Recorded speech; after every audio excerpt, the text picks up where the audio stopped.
Greetings all, this is Hairy Nick. And this is a less hairy Justin. Welcome back to the Hangar Bay, our weekly show where we talk about your submitted X-Wing list, and we are to the end of this Series 2 series. I know, we're not like a Netflix show or anything like that, but... Hey, we could get Netflix. We could get Netflix, totally. They would be so keen to talk about a tabletop game about Star Wars. So, this week we're going to talk about the Republic and talk about the latest hotness on that faction, the BTL-B Y-Wing. Yeah. Got it right. Now, this BTL-B, it's quite interesting. It's different to the Rebel one. The BTL-A4, yes. Indeed. So only a couple of minor differences. On its dial, it does not have one banks as blue, and it also has plated hull. Yes. Now, plated hull says, while you defend, if you are not critically damaged, change one critical to a hit result. Which means you need two criticals to even deal one. That's right. That's just it. It's going to take a while to get through. And after that point, you can just deal crits, but I think at the point you're getting a crit on one of these ships, you're pretty much going to... It's win more at that point. Yeah. Basically, it protects itself from getting shut off, if that makes any sense. So you have to get lots of criticals onto any of these to do any meaningful amount of damage, or you just get lots of regular hits.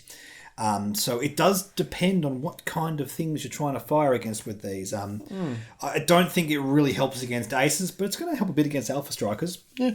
It feels pretty decent for sure. Apart from that, all the same stats, all the same actions and all that kind of stuff that we expect on regular Y-Wings.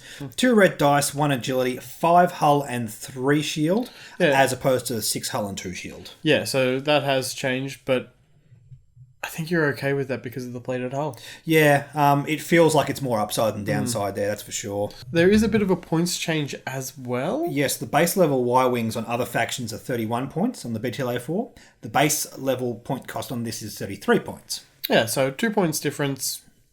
I think you're okay with that. It's pretty much all upside. One of the big things about this is the fact that you can just put R4 Astromech on it for 2 points, as all the other Y-Wings tend to, and then the worst dial is actually just the same. Yeah. You get all those maneuvers as blue anyway, so I don't know why you wouldn't take R4 Astromech, apart from the fact that you literally don't have 2 points to spend. If you have R2 as the actual... As if you have R2 as the pilot is the answer, I think that is the only difference. Yeah. Yeah, the interesting thing here is there is one pilot card that is representative of the Astromech flying the ship. First time I've done that in X-Wing, and that means we're trading off the Astromech slot for a crew slot on R2-D2. Which is kind of cool. Indeed. Nice design on that. We'll talk about that pilot ability when we get to these lists. But all around, it's a Y-Wing. It's tanky. It fires with turrets. It takes a lot of punishment. It's what Y-Wings are all about. What they've always been all about. Indeed. Not much more to say about it. Let's have a look at these lists. If you would like to submit a list for us to have a look at in one of these Hangar Bay episodes, simply copy all of the text, including all pilots and upgrades, into a comment down below in one of our YouTube videos. Please also be sure to include a link to that squad within your favourite squad builder. Now, if you're unsure how to do this, simply head over to Yet Another Squad Builder 2.0. They have a fantastic squad builder built into this website.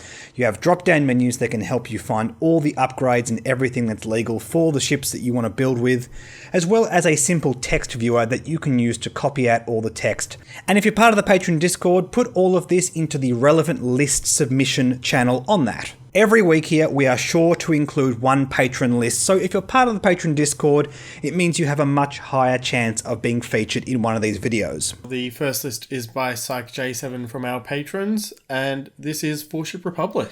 Indeed, with Rick Olay, Obi-Wan, Plo Koon, and R2-D2. Yeah, now Rick Olay has Daredevil, Fire Control Systems, and R4. Obi-Wan has Foresight and Calibrated Laser Targeting. Plo Koon has calibrated laser targeting as well. R2-D2 has Snapshot, Dorsal Turret, and Clone Commander Cody. Yeah, now this is 200 points here, so you can't fit anything else on, but this looks pretty good. I wouldn't really want to change anything. I think the only real discussion here is whether you would switch out R2 for a different ship. Yeah. Whether you want another thing like a Jedi or an N1 Ace kind of platform. I actually quite like having R2 on this as a bit more of a chunkier boy that can support your other ships and not deal with all the same issues that Aces have, where if it's caught out of position, you can just die, all that kind of stuff. Yeah. R2 is a bit more of a brawler, and I think alongside 3 aces, I don't mind that.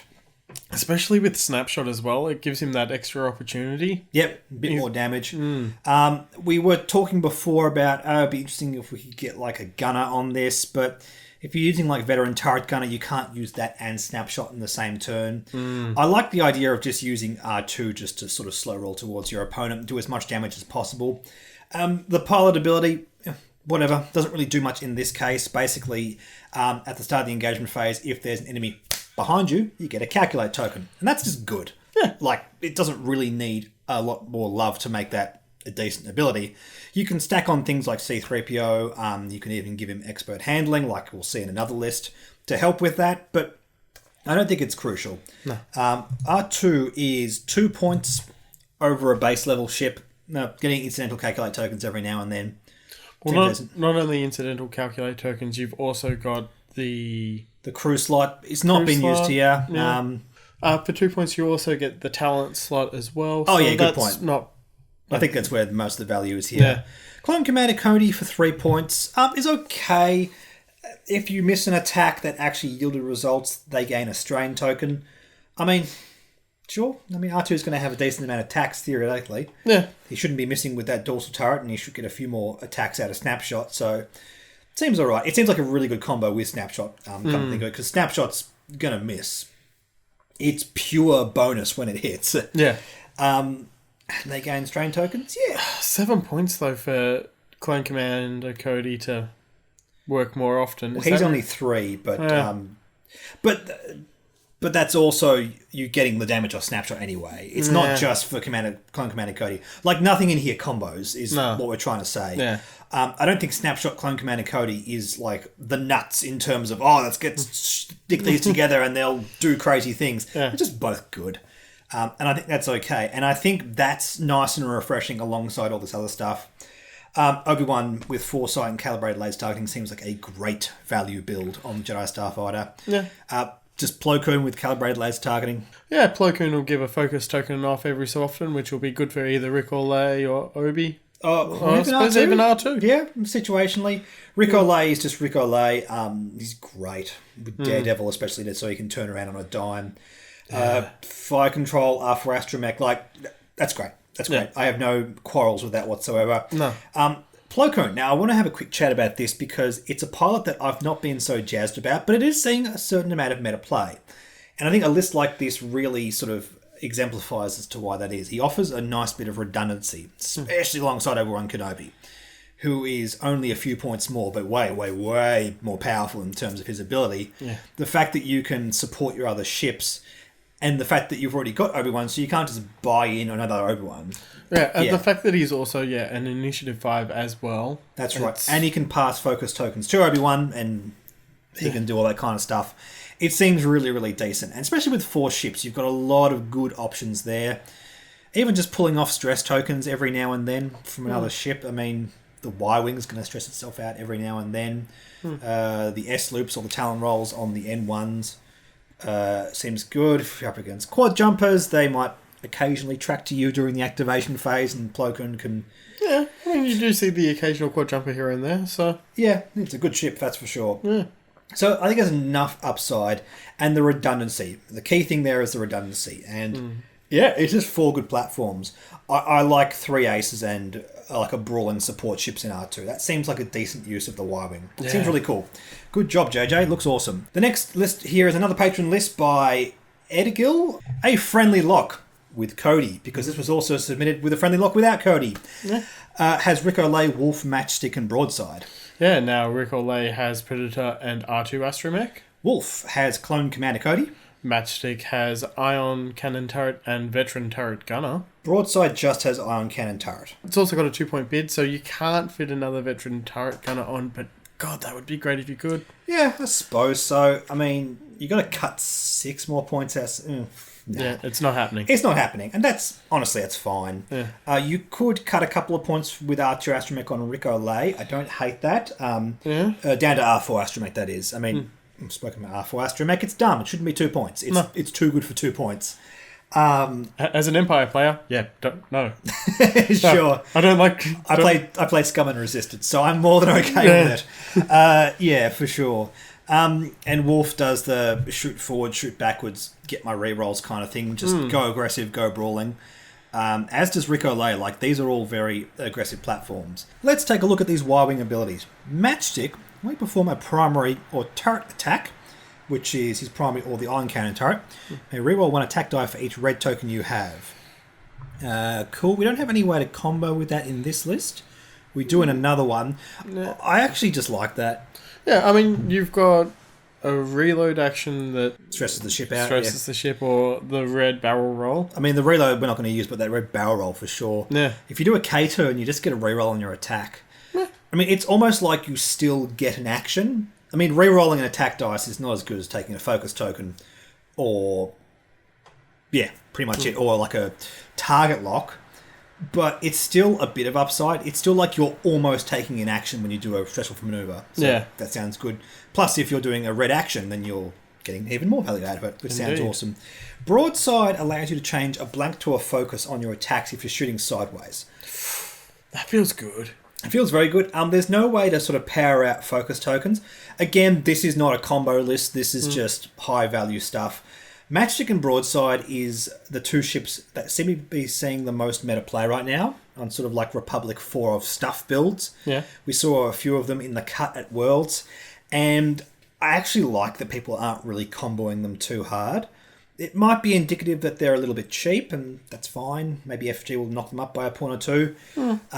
If this trend continues. I think in general we want to see people trying to exert more value out of their ships. If you're just taking stuff because it's good, it's usually an indicator it's a bit too cheap. I don't think these are too bad, though. No. I think that's it's just a case of the frame being really good. The Republic have a lot of really good options as well, so whatever. This 4 of stuff build, Wolf, Rico Lay, there were some examples of this, and instead of Wolf, there was like a Luminara, Jedi Starfighter, which is another good option. That looked cool. Indeed. Again, Clone Commander Cody is just there, doing what he does. There's no snapshot. There's no extra way to get more attacks to make Clone Commander Cody more likely to activate, but I honestly think that's fine. Well, I think with Wolf you can shoot forwards, shoot backwards, so you've got more chances for it to go off. I suppose so. Like, you're going to get your attacks in. Yeah. And more to the point, these Y-Wings are hard to kill because of that baked-in ability. So there's a lot of chunk on this list. 3 chunky boys and Rico Lay. Again, it's going to be hard to get through that. There's some real strong options on the Republic, and you see how like you can just chuck 4 things in, and it's really down to what you like to fly. Like, there's not much more to say. These are just high value lists. No need for any crazy combos. Okay, let's move over to a couple of lists by our YouTube commenters. This one here by Toady Pie. This looks awesome. Matchstick, Anakin Skywalker in the Y-Wings, and a 104th Battalion pilot. Oh, I like this. Pal bases. Yep. Well. So Matchstick has Ion Cannon Turret, Veteran Turret Gunner, and an R4 Astromech. Anakin has Ion Cannon Turret and a Veteran Turret Gunner. And the 104th Battalion Pilot has Palpatine and Ahsoka Tano. Indeed. So, Palp Brawlers, I suppose. Yeah, that's a good way to put it. I mean, I was really keen to try this kind of thing out with 2 Jedi Starfighters, and it just hasn't quite taken off. Yeah. I guess, I'm reminiscent of Palp Aces and the kind of fun stuff they can do. I mean, it's a fair version of Palp Aces in 2nd edition now, I get. This has a lot going on. Palpatine actually does a lot of work in this list. Because of the way Matchstick works, he actually likes to work with Palp to get those extra stress tokens. Yeah. Gives him rerolls. And you coordinate Matchstick, he gains a focus and a stress, which means he can reroll with a focus. He gets full attack mods, pretty much, during his attacks. And that is not even taking into account the 1 or 2 actions. Well, it would be 2 actions that he has. So I get target lock as well. Seems awesome. I like it. Also, Ahsoka's great. Yeah, Ahsoka says that if a ship is in range 1 to 3, you may spend a force, and it may perform a red focus action, while stressed. After you do a maneuver, yeah. Again, that's great with Matchstick. It's even great with Anakin. Well, it's even great with Palpatine as well. Like, mixing them both together, you give them the stress and a coordinate, and you then also give them... You can double stress them. Yeah. You totally can do that, yeah. And then Anakin, after being double stressed, can do a blue maneuver and then clear the other stress token. if you're, I mean, you gotta do that. Everything's gotta line up perfectly. Yeah. But imagine if you did do it. Yeah, that's kind of silly. Look, the point we're trying to make is there's lots of value for Palp here. This is not a good stuff list. This is hey, look at all the fun stuff I can do with Palp. Mm. And although I think the intuitive thing with Palp is to put them alongside Jedi Starfighters because they're more ace-like, they get a lot more value out of the extra action economy and all that kind of stuff. These Y-Wings actually get a lot of value out of him.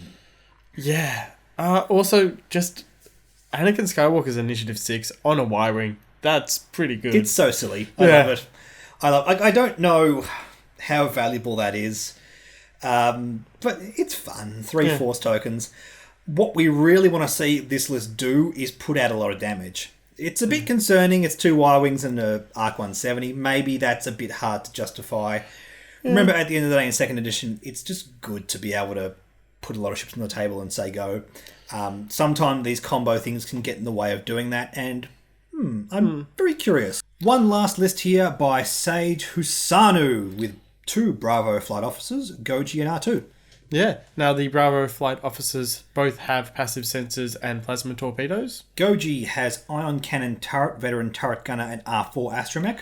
And R2-D2 has expert handling, ion cannon turret, veteran turret gunner, and C-3PO. Before we continue on with this, Goji is a very interesting looking pilot. Doesn't really do much in this list. In fact, the pilot ability doesn't actually do anything.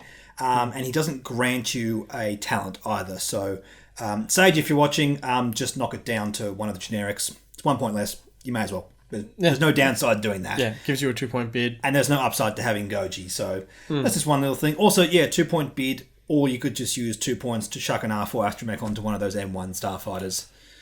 Yeah. That's annoying not having them symmetrical, but at the same time, R4 astromech is just so good. So, I'd do it. Having said all that, that's all fine. I don't think that really hurts the list in any way. This is a very, very chunky list with a couple of Alpha Strikers, and that just seems good. Yeah, passive sensors and plasma torpedoes just work well together. It's a good combo. It's 46 points for those builds, and it's solid. I can't question that. No. So passive sensors is something that works better and better the lower the initiative you have, or it's the higher value upgrade on the lower initiatives. Plasma torpedoes is great. The sooner you shoot them, the more powerful they are. Passive sensors is going to help you make sure that happens. And it's really good against some targets, like I've said before, against like decimators and stuff. It's almost better than proton torpedoes. Yeah. Almost. Sort of arguably better in some situations, but not usually. Which is why they're 9 as opposed to 12. That's right. Interestingly enough, if you did make them proton torpedoes, it would still be under 50 points. So in another build somewhere, that's something that's interesting if you want to think about doing something like that. And apart from that, our Y-Wings are just basically being Y-Wings. Again, this is not really any kind of crazy combo build. It's just them doing what they like. A bit more of a stacked R2 here. We have C-3PO to help you with those calculates. Yeah. A bit of a mini combo there with the pilot ability. Yeah, it's fine. Yeah, expert handling as well to mean that he's more likely to get that position so he can physically barrel roll so there is someone behind him. It might matter. Only initiative 2, so it's hard to set those things up, but sometimes you just know where your opponent's ship's going to be anyway. Yep. Well, with that ion cannon turret, you are more likely to know. That's right. And also veteran turret gunners with ion cannon turrets is going to give you a nice bit of control as well. And if for some reason you don't get those plasma torpedoes off, you actually do get 2, so after the first volley, it's very easy to sort of struggle to get the second one off. If you've got veteran turret gunners, ion cannon turrets, hopefully you can ionize a ship to then capitalize off the next turn and get a target lock on them. That kind of thing. Maybe you don't use the target lock in the first engagement and then you just do a K turn and fire the next one. Good work. These are things you can do. It just hits like a truck, and that's the kind of list that I really like, to be honest. Yeah. I'm not a good ace flyer. This kind of stuff is very appealing to me. The feel bads and this kind of stuff comes when you don't get value out of those secondary weapons. You want to make sure you're getting your extra turret shots. You want to make sure you're getting off those plasma torpedoes. But honestly, if you are, I think that's just a really solid game strategy. Yeah. There's not much to think about, and that's okay. Yeah, I agree. Pick your targets, take them off one by one, and just have fun. Yeah. A perfectly valid way to play X-Wing. Seems decent. And honestly, this is where I think the Y-Wing is sitting right now. It's just a good high-value ship. We're not really leaning into any kind of crazy combos. Yeah, I know the Palp list looks interesting, but honestly, this kind of thing, alongside Alpha Strikers or like Jedi Starfighters or Arcs, that's what we're seeing in the meta, and I think it makes sense given what this ship can do. Anyway, thank you so much for watching. Stay tuned. We've got some nice new video series in the works here on the channel, so look forward to that. Absolutely. Starting next week, we're going to start recording those and work on some actual new stuff and put the Hangar Bay aside just for a little bit. In the meantime, don't forget to like and subscribe. Like us on Facebook, Twitter, and Reddit. And also, please consider supporting the Patreon. The best thing right now, which is helping support the channel. Keeps that light on. Keeps that light on, keeps that camera on, all that kind of cool stuff. Thank you so much to everyone that has already supported the Patreon. You guys are absolutely awesome. We'll catch you all in the next video. Bye.